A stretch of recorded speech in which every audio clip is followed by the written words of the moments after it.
Welcome to Clay's Cortex.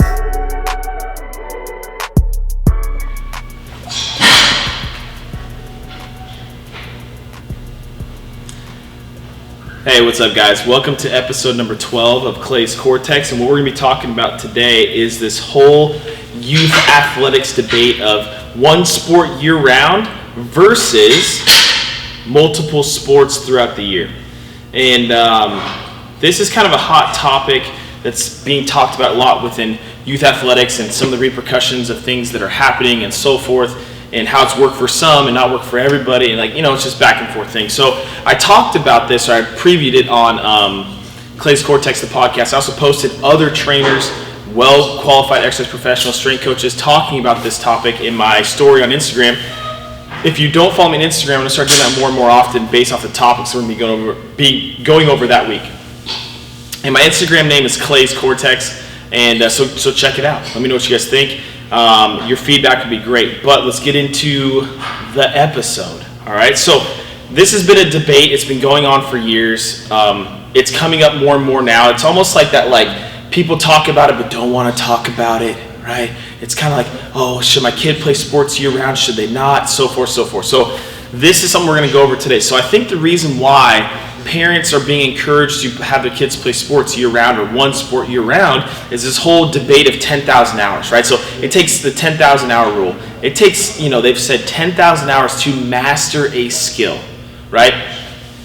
And that's kind of, I think, the rationale they're coming from. If you can reach that 10,000 hours sooner than later, you're going to be able to be better at that skill that you're trying to acquire. And with this, it could be a certain sport that you play. It could be a shot in basketball. It could be swinging a bat, swinging a golf club. It could be your running form and so forth. So it takes about 10,000 hours, which I thought was interesting, right?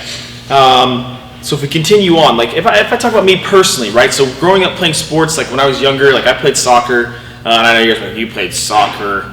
What? I played soccer because my mom didn't want me to get hurt, and I was a little guy back then, And I mean, some people might call me bigger now, but I am a man now. I'm not like a little kid. But I played soccer, then in the winter I played basketball, and then it went into baseball. Baseball is probably the longest season because we'd have like spring, and then it would trickle into summer where we have all-stars for Little League. And then when I got to junior high, which was like 7th grade here, I started playing, kind of like a in-between select AAU ball. It was called Pony around here, so I played Pony, and that's where I started playing baseball more often. I love baseball, right? Obviously, I played baseball in college, if you guys didn't know that. So I think the reason why this is being pushed on kids and pressure with parents with playing a sport year-round is this whole 10,000 hour rule, right? Like, we've heard it and so forth. So there's a book, and this is just I'll put it in the show notes, but Daniel Coyle wrote this book called Talent Code, and he talked about how to push past or get to that 10,000 hour rule, kind of almost like shortcut it, or like be more effective at getting to the end result of 10,000 hours. And it's a great book. It talks about the brain, nervous system, learning how to, quality learning over quantity of learning and so forth. So I thought it was kind of interesting. So I'll put that in the show notes. Check that out. And he talks more and more about this 10,000 hour rule and how to potentially get past that. And it really involves quality practice over quantity, right? So if we get back to that topic of you're trying to get to that 10,000 hours as soon as possible, that might be the rationale that I think coaches and parents are using for you to have your child, or you, if you're listening to this, which, probably 10-year-olds are listening to podcasts, but being able to reach that skill acquisition of becoming a master at that skill sooner, right? And like for me, I played multiple sports growing up because that's just what we did, right? That was the culture and so forth, right? But if I look at this 10,000 hour rule, if I'm learning, like say I'm a 2-year-old, right? Like my daughter's 2, and we're teaching her how to do letters and numbers and write, well, so we can read her handwriting, so it's not just a bunch of scribbles. If she worked at writing for 10,000 hours, she'd probably get really good and have multiple ways to write because she'd be skilled at that. Now, when it comes to playing a sport where your body is the instrument that you're using to play the sport, that may be different than you writing. Like, your forearm might get sore from writing with a pen over time, doing letters and numbers and so forth, right? We all get hand cramps if you've done a bunch of homework or whatever it is, or a massive assignment for math or writing for English before computers. But when it comes to us and how we play sports and how we move and exercise and so forth, we're biological beings. I think that's something that we have to understand, right? Like, our bodies have to recover from stuff. If they don't recover, that could lead to other things happening that are not positive or we don't want, that we're not looking for, instead of getting that high skill acquisition, right? So that's the biggest thing. So one thing I thought about, I wrote this down, was with a 10,000 hour rule, right? Like, to me that makes sense. I get that. Putting time in, practicing your skill, like for me as a trainer, getting good at writing programs, getting good at communicating with clients on how to do an exercise, getting good at collecting information with our assessments, getting good at making decisions. That's taken me time, and I'm still trying to get better every single day. So that's something I'm always trying to strive to be better at. Am I probably at 10,000 hours worth of training sessions? Yeah, I probably am in my career at this point. But does that mean that I'm a master? No. That's why I don't think there's anybody that's a master. We're always trying to learn and get better. So one thing that can happen, though, is we can run the risk of this thing called burnout, especially for athletes. For youth athletes, we're running this risk of burning them out. And I thought what was interesting is, I would say within the past couple of months, I've been seeing this thing. I think ESPN launched it as a commercial, and I'll put this also in the show notes, but it says, I got this on my computer. It says ESPN launches this whole Don't Retire Kid campaign, and it's aimed at increasing youth sports performance. And here's a stat. In 2018, only 38% of kids aged 6 to 12 played team sports on a regular basis. And that's down from 45% in 2008, according to the Sports and Fitness Industry Association. And what's crazy about that is kids are not wanting to play sports more and more. I mean, there's a beautiful thing in playing sports, right? You learn team building skills. You learn about failing, learning, triumphing, pushing past that. You learn about adversity and how to push past adversity to become better. There's so many benefits, I believe personally, and that could be my bias because I played sports, that sports help you with. The biggest one I think that's great is working within a team. And along with that too, it's you start to learn about how to fit into a team, and you learn a lot about yourself. Like, you start to figure out, man, I'm not very good at this certain thing. Am I going to buckle down, and am I going to work at that to get better, and so forth? And if you do that across multiple sports, you could have multiple learning opportunities throughout the year to do that, right? The whole debate comes down to, kids are getting injured and so forth, and we'll get into that later in the episode. But the biggest thing is I don't want kids to burn out from playing sports or doing activity, right? A lot of kids don't want to do that. Think about adults later in life. Like, we have one of the most obese countries in the world, right? We have all these other things that are coming from that.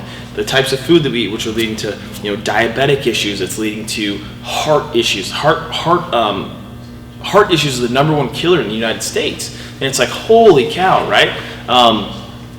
But with activity, that can help us, right? With you playing sports, with you doing activity with friends, there's that social interaction which helps with health and so forth. And along with that too, it just helps our bodies function better. Now, back to this one sport thing. If you play one sport, so say I play golf, right? And that's all I play. It's the only sport that I play, and I play golf and I do it every day. Work on hours at a day, and I become really good at golf. Well, there's some positions that our bodies get put into that lead to stressing us out, and our body's not functioning as well as possible or moving very well, which could impact us later in life, because bones adapt to stress or to force. And if our bones are going to acclimate to the activity that we're doing on a regular basis, it could be detrimental if a golf swing is not healthy for somebody, which I potentially think it's a lot more stressful than people think. If you're playing it nonstop, that's why a lot more golfers are training now, right? They're seeing the benefit in exercising, doing something different than golf or your golf swing to make sure that your body's doing well, they can continue with their career, and they can continue to make money, right? So back to the ESPN thing, like, we've got to encourage kids to play sports, right? Participate in team things because of the social interaction and so forth, but also just to help them out later in life. It's this whole one sport a year thing is almost diminishing this aspect of, like, a kid doesn't want to commit to something for a year sometimes. It's a lot to them. Like, a year to me when I was 5 years old, or say 8 years old, was like an eternity.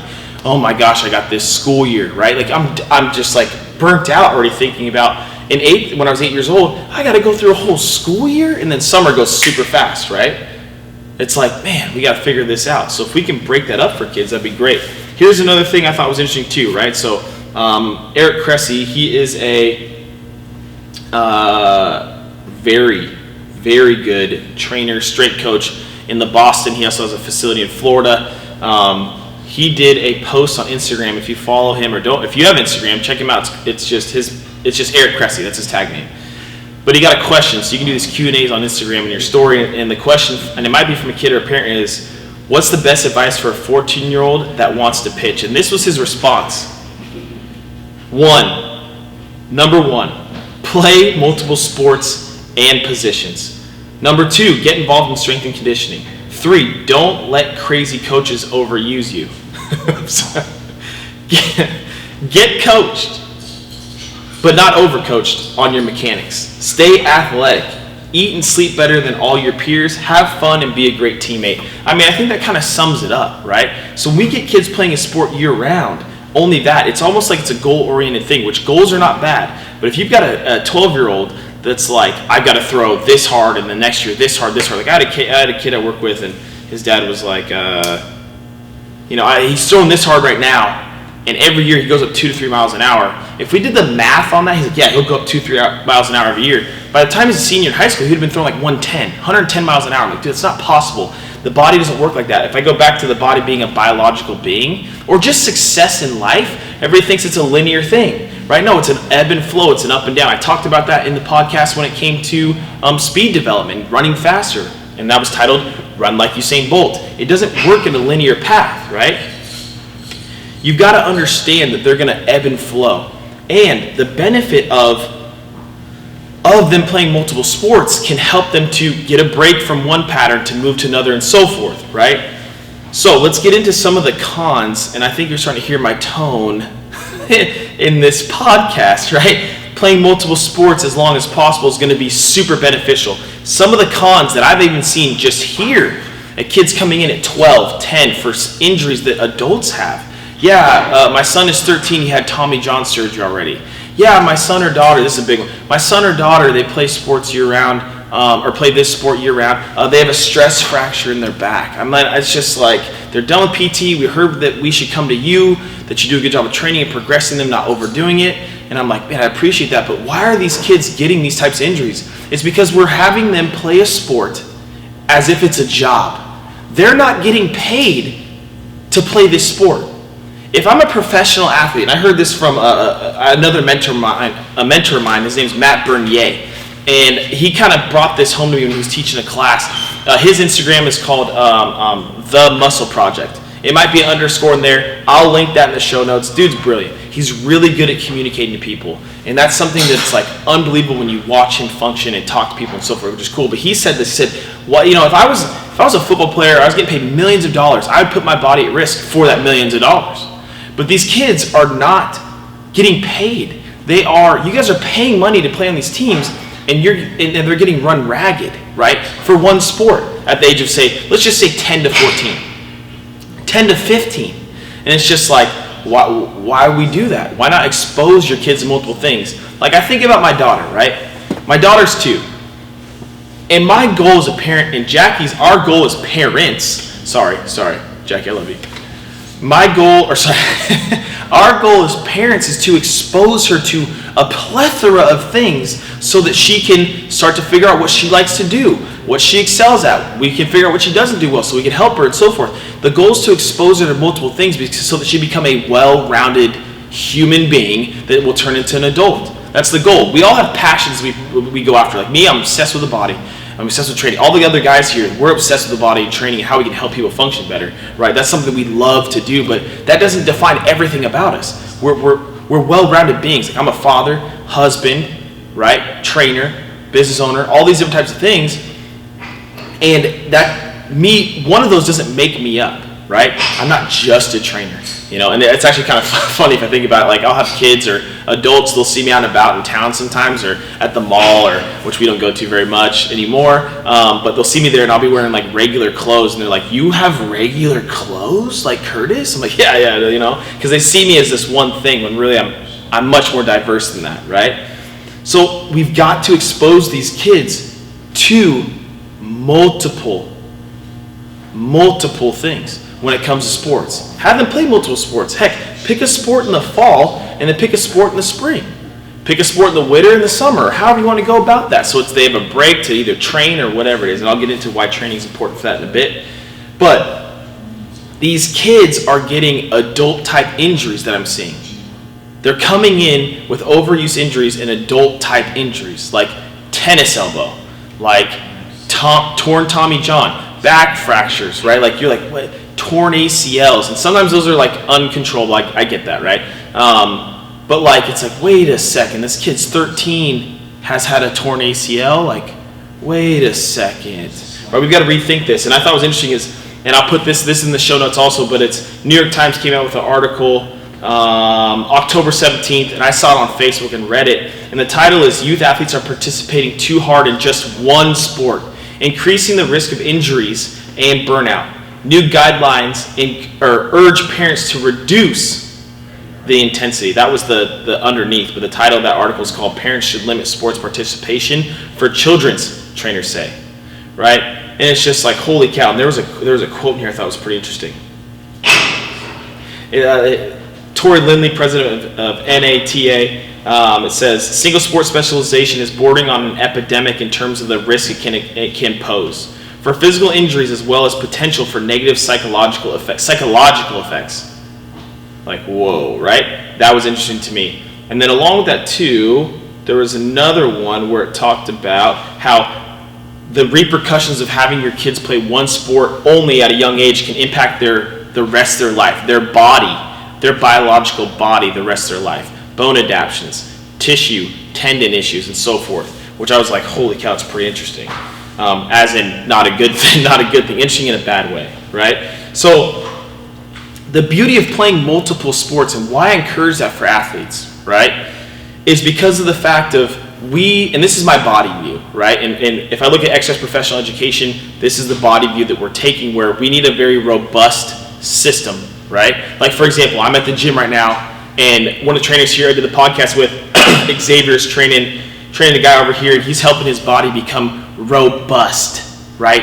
And diverse, and can do multiple things. Like right now he's over there hitting those triceps super tough, right? And he's getting after it. They're doing a bunch of different exercises to help his body become as diverse, robust, and dynamic as possible, right? Well, playing multiple sports for kids does the exact same thing. If I've got a kid that plays baseball, why not play football? Now football, concussions, I get that. Have him play something else. Play flag football, right? Have them work on agility that way. That's going to help them in their sport, right? Redirect. There's nothing prescribed, right? Nothing orchestrated. They've got to catch the ball, react, not get their flag torn, whatever it is. Have them play basketball. Work on agility, randomness, right? There's some conditioning to that, right? Football is kind of cool. It's kind of the same energy system as baseball, where it's a burst, rest, burst, rest. So if you want to look at that from an energy system standpoint, maybe football's a good option. Flag football, right? Or if you like football and hitting and that kind of wearing pads and stuff, that's fine. Do that. Like, I'm not against that. I have a lot of football players. So the whole point is when you play multiple sports, it helps you become your kid become a diverse athletic being, right? Eric Cressy, back to that podcast, the Instagram post, he said, get coached, but not overcoached on your mechanics. He goes, stay athletic, right? Like the viewpoint when it comes to when I train athletes here at Curtis K Training, like, what sport do you play? I play baseball. I play softball. Okay, cool. Whatever sport you play. I'm going to make you the best. The goal is to make you the best athlete you can that happens to play that sport. That's how I think about things. Are there rotational components to that sport of baseball and softball, and let's just add golf in there? Yes, but let's make you the best athlete you can be that happens to rotate more often than any other sport, right? Look at a hockey player, right? Hockey's a crucial sport too. Their endurance needs to be high, right? But they're also working on a skate on a slippery surface. And then how do you use your hips to do that? Okay, we got to work a little more hip abduction. Their adductors get worked a lot more for stabilization. So how do we balance that out? And then how do I look at that athlete to see you're not doing very well with this, which could lead to you playing your sport. You playing your sport could cause an injury. So how do we vary that, right? So if I look at that, the benefit of playing multiple sports is to help your athlete develop holistically when it comes to movement, playing sports, and so forth, right? So if I go into another scenario, right? So parents come to me, a lot of parents, like my kid, like this is a big one. My kid's 12, 13, 14, whatever. They need to get faster. Little Johnny, little Susie's not fast. They're not quick, right? I get asked this a lot. And so forth, or like this is something we need to work on. I'm like, okay, cool. So what they think is that we're going to do a bunch of speed work, running work, and so forth, which is not necessarily something that we don't do. We do that. But a big thing is if you don't have an adequate amount of strength, there's no point in working on that. If you have a lack of control over your body, if you when you run or you lift your knee up and you can't control your body and your spine's moving all over the place, there's no point in going fast, right? Like, why do we do driver's ed, right? Like, when my daughter Light, when she turns 16, I'm not just going to hand her keys to a car and like, go drive. No, there's this thing called driver's ed, and I don't know wherever else you are in the world, or if you guys do driver's ed, or, you know, my mom said they used to do it back in, like, as a high school class, which is unbelievable to me, you know, but she's much older than me. So I guess that's like what old people do. I don't know. Sorry, my mom's not old. She's young. Sorry. Anyways, back in the day, they do it in school, so forth, right? Like, I've seen movies, old movies, well-stricken in years movies, however you want to call that, where they're doing that. So learning how to drive. They drive slow. They learn what the blinker is. They learn these things, the pieces to then orchestrate together when it comes to driving the car. Why wouldn't we approach it the same with athletics, right? We've got to approach it with athletics when it comes to training kids. I believe, because one sport specialization is happening more and more and more, and that's why I think it's going to be beneficial and why parents need to enlist a highly qualified exercise professional to be the mechanic for their kid as if they're the car. Because if they're racing the car, driving the car as in playing the sport nonstop, they're going to need somebody to check in and be like, hey, we got to back off here a little bit, especially as they're going through their growing years. Like, who's monitoring their body? We go do a physical for a kid once a year, but within that 12 months, 364 days, who's monitoring their system on a regular basis to make sure they're doing okay from the sport that they're playing? Because sports are stressful, exercise is stressful, and are they doing too much sport? Are they doing too much exercise? And who's keeping an eye on that, right? Who's keeping an eye on their dosage of activity to make sure they're not overshooting it, but it's just the right amount? Or if the sport ramps up, how do we use exercise as a way to kind of maintain that so they don't break down, right? To prevent these injuries, right? Let me pull another guy. This guy named Dr. James Andrews. He's a well-known surgeon, like very well-known. Look him up. He's got a book. I'll put that in the show notes also. I keep saying show notes, there's a lot of references. But he talks about, in this article I'm looking at, on preventing youth sports injuries, and he said the biggest thing is to take time off and don't specialize, right?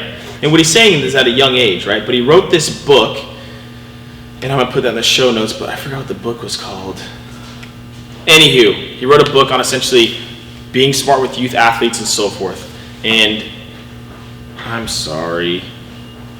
So he talked about that, which I thought was pretty interesting. So he wrote this book kind of specifying that and recommending to parents the things that they should do to prevent these injuries, right?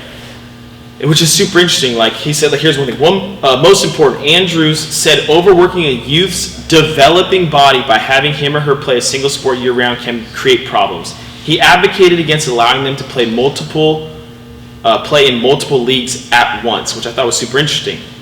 He said that also they should have at least 2 months off, preferably 3 to 4 months each year. So there's a big part to that. You've got to give these kids a break, and you also have to expose them to multiple things that they can do so that they're not overusing their bodies. That's a big thing we've got to keep an eye on. So in the next episode I'm going to talk about, I've got somebody coming on that we're going to talk about, hey, what's something we can do to prevent these injuries for kids, lifelong, so forth. And there's one key factor I believe, or him and I both believe, can impact that. And it has to do with, and so the topic of that's going to be called, why do I keep getting hurt? Or preface, why does my son or daughter keep getting hurt? So the next episode we're going to go over this. So I hope that this episode helped you realize that playing multiple sports, just like in anything, you want to expose your kids to multiple topics in life, passions they can do, but how playing multiple sports can help their bodies develop adequately and not be overused with doing one thing all the time. So hopefully that was educational. Thank you for listening. This is episode number 12 of Clay's Cortex, the podcast, and it was one sport year-round versus multiple sports throughout the year. So you can watch this on YouTube. If you haven't been watching on YouTube, just type in Clay's Cortex. That'll pull up. You see a drawing of a brain that I did. And then if you also are on Instagram, go there. You can listen to this on iTunes, and you can also listen to it on Podbean. It's linked in the show notes. So if you got any questions, reach out to me. Thanks for listening. That was episode number 12. Curtis Clay signing out.